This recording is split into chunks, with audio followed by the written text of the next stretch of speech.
So, lagyan ko siya ng konting asin.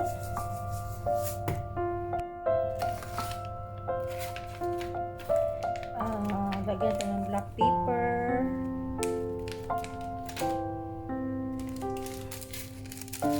Konting magic sarap. Ang sarap guys. Susunin.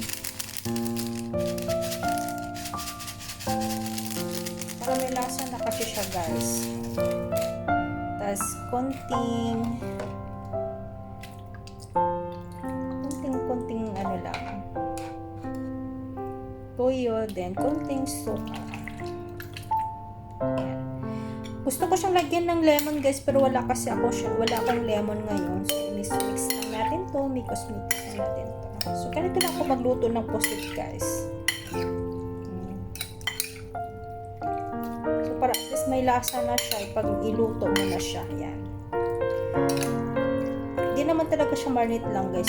Talagang ano lang siya, konting babad lang dito. Para magkaroon na lang siya ng lasa bago natin igisa.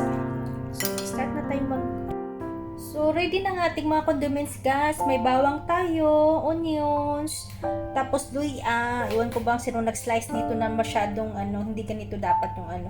Tapos may tayo, dapat okay naman kung wala na to guys. Importante may luya at saka bawang at saka onions. At ito yung aking guys, may capsicum ako, kamatis at capsicum guys, para mabango yung ating adobong pusit to. Kasi luto natin siya sa kamatis guys. So yun. At ito yung half kg natin na pusit guys. Yan. So nilagyan ko na to siya ng susunin guys para na siya, may timpla na siya. Nilagyan ko to siya guys. Yan.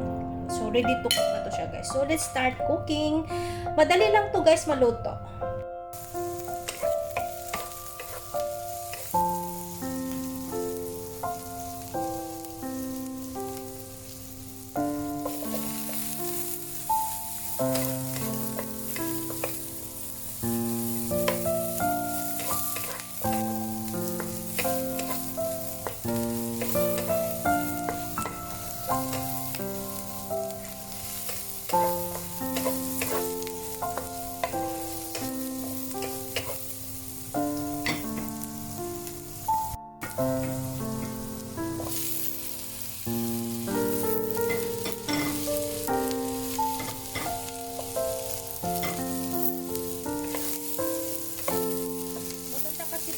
Siya guys, may bell pepper para mabango din siya guys. Magdagdag din siya ng aroma sa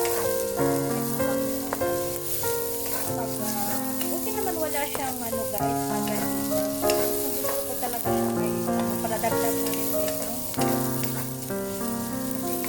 masarap din kasi itong bell pepper guys, diba?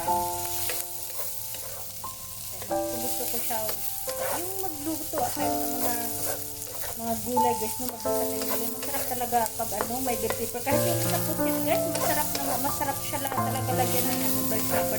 Na-try nyo naman din sa pag magpaksiw kayo guys. Masarap din pag may black bell pepper. Madagdag din siya ng sarap sa ating niluto guys pag may mga black bell pepper.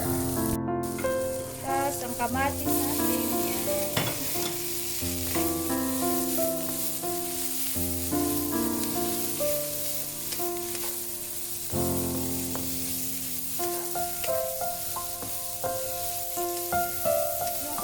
Guys, hintayin natin yan maglabas na ng sauce guys bago natin ilagay ang ating pusit. Yan.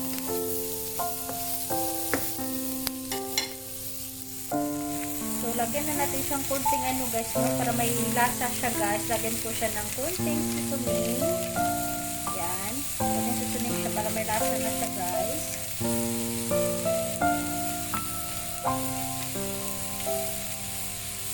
At saka ang ating black pepper. Ayan. Black pepper na siya. At kunting asin lang din guys. Kunting asin.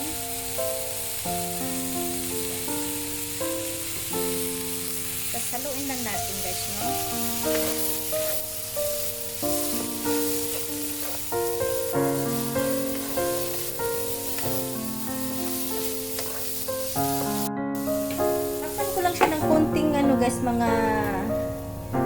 1 minute lang guys, takpan natin.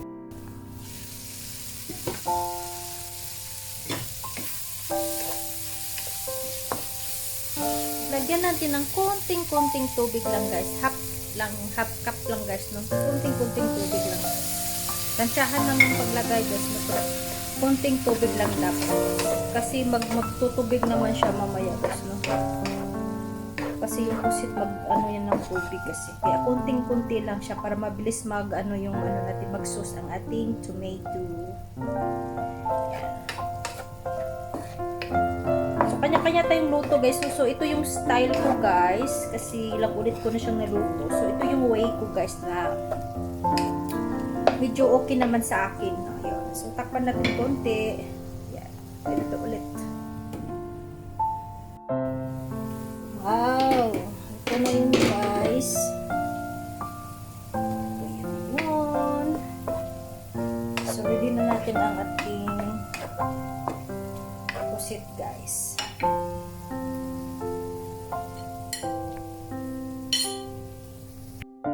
So ganito na ang ating guys, na ang ating kamatis guys, nag-sauce na siya. So pwede na nating ilagay ang ating pusit. Yan. Guys.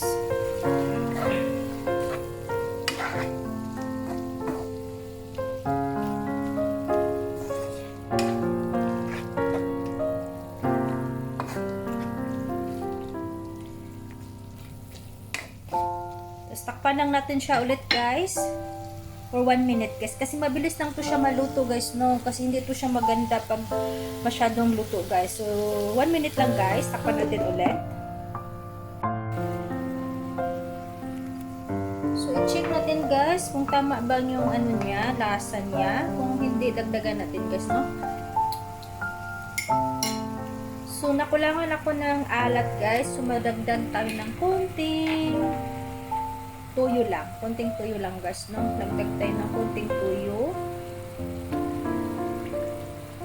Tansyahan lang din tong sa aking nilagay guys, no? Konting tuyo lang at konting suka. Kasi hindi ko nalasahan yung guys yan.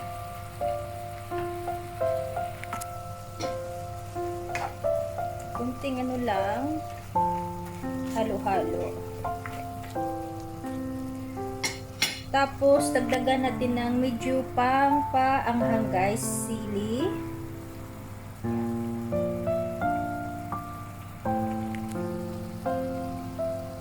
Tapos, konting takip lang guys, konting-kunti lang, mga half minute lang guys. 30 seconds lang. So, ito yun guys. Okay na itong ating pusit guys, no? Kasi hindi ito siya pwedeng ma-overcook. So, lagyan ko lang siya ng guys, onion leeks. Ayan. Para dagdag na rin sa niya guys. Aromatics. Pero pwede nang wala ng ganito guys ha. Pero sa akin, lagyan ko lang siya guys. Yung gusto ko lang siyang lagyan. Pero okay lang guys kung wala lang siyang ganyan guys, no? Onion leeks. Pwede na to siya guys. Let's eat guys. Thank you for watching.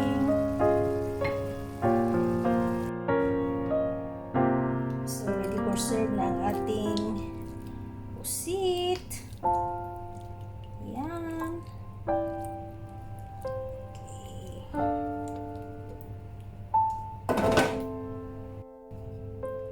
So, ito yung ating pusit guys.